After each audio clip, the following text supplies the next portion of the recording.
ఒకవేళ ఆయనే నీకు తోడుగా ఉంటే వచ్చే 3 ఆశీర్వాదాలు ఏంటంటే, షార్ట్కట్లు కిందకు వస్తే మనము ఆ మాటను చదువుదాం.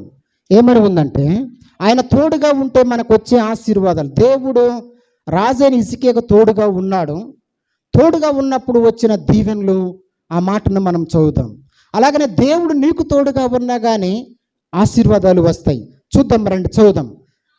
తాను వెళ్ళిన చోటనల్లా అతడు జయము పొందెను. అతను ఏ చోటుకైతే వెళ్తున్నాడో ఆ చోటులో ఏముందంటే అపజయం లేదు. ఏముంది చెప్పండి మీరంతా? జయము ఉంది. దేవుడు నీకు తోడుగా ఉంటే నువ్వు అడుగుపెట్టు ప్రతి చోటులో నీకు దేవుడు విజయం ఇచ్చునుగాక. దావీదు ఎక్కడ అడుగు పెట్టాడో అక్కడ విజయాన్ని ఇచ్చాడు. అలాగనే యోసేపు ఎక్కడ అడుగు పెట్టాడో అక్కడ జయాన్ని ఇచ్చాడు.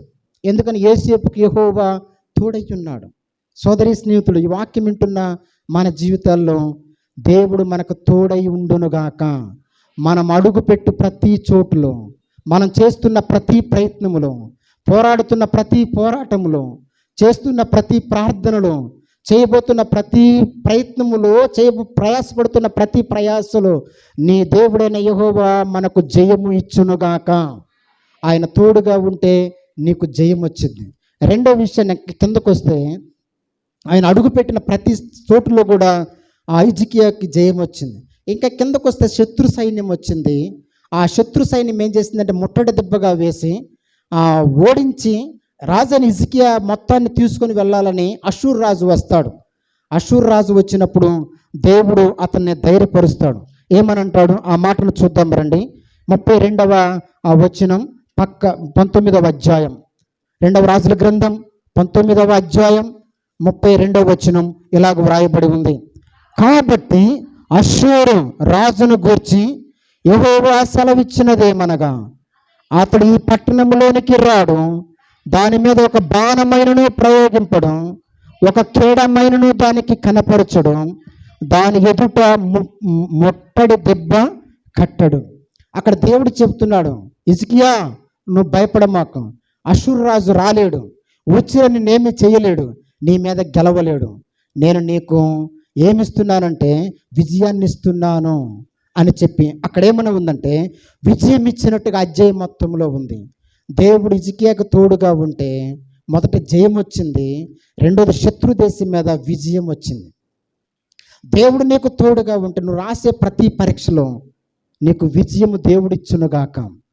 నువ్వు చేస్తున్న ప్రతి ఉద్యోగ ప్రయత్నములో దేవుడు నీకు విజయాన్ని కలగజేయునుగాక.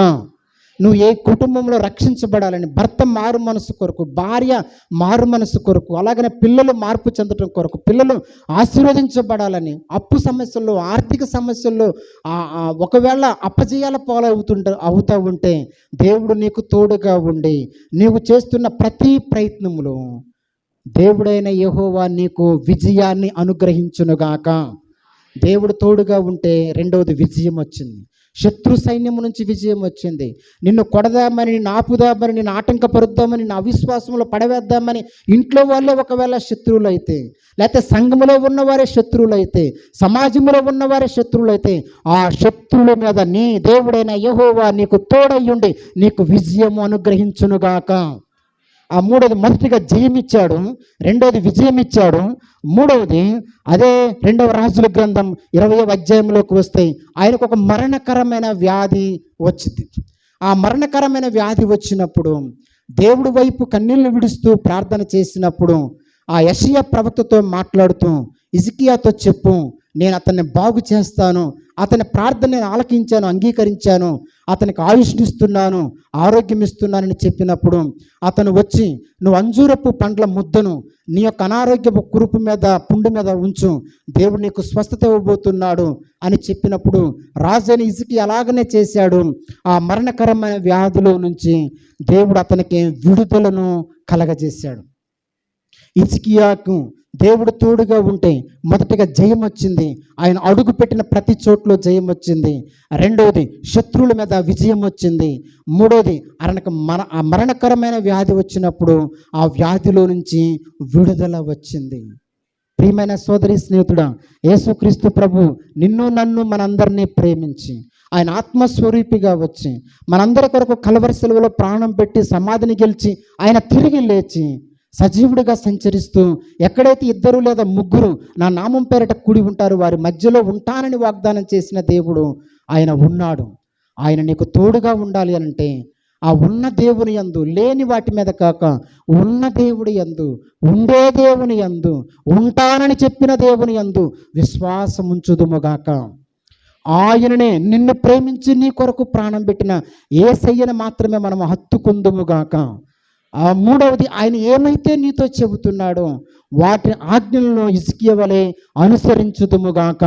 ఆ విధంగా చేసినప్పుడు దేవుడు నీకును నీ ఇంటి వారికి తోడయ్యుండి నీకు జయమును, విజయమును, అలాగనే విడుదలను యేసు నామములో నీకు అనుగ్రహించునుగాక. ప్రార్థన చేద్దాం, తల్ల ఉంచుదాం. రాజైన హిజ్కియాకు దేవుడు తోడై ఉన్నట్టుగా సంఘములో ఉన్న ఇక్కడ తల్ల వంచిన ప్రతి ఒక్కరికి, వారి కుటుంబానికి దేవుడు తోడుగా ఉండటానికి ఇష్టపడుతున్నాడు. దేవుడు నీ కుటుంబానికి తోడయ్యుండి నడిపించడానికి ఇష్టపడుతున్నాడు. ఈరోజు ఆయన మందిరమును, ఆయన ఆలయములో, ఆయన సన్నిధిలో ఉన్న నీవు సోదరి స్నేహితుడా, దేవా నాకు నీవు తోడుగా ఉండు, ఇదిగో నా కుటుంబానికి తోడుగా ఉండు, నాకు ఎక్కడికి వెళ్ళినా అపజయమే వస్తుంది, నేను అడుగుపెట్టు ప్రతి చోటులో నాకు జయమునిమ్ము, అలాగనే నాకు విజయాన్నివ్వు, పరీక్షల్లో కానీ, ఉద్యోగాల్లో కానీ, వివాహాల్లో కానీ, అలాగనే ఆర్థిక సంబంధమైన విషయాల్లో కానీ, అప్పు సమస్యల్లో కానీ, నాకు వృత్తిలో, వ్యాపారంలో కానీ నాకు విజయాన్నివ్వు, అలాగనే నాకు వస్తున్న అనారోగ్య సమస్యల నుంచి నాకు విడుదలను ఇవ్వు అని మనం అడిగినట్లయితే నీ దేవుడైన యేసుక్రీస్తు ప్రభు నీకు తోడుగా ఉంటే నువ్వు జయం పొందుతావు, విజయం పొందుతావు, విడుదలను కూడా పొందుకుంటావు. ఇట్టి కృప మనందరికీ యేసయ్య అనుగ్రహించునుగాక.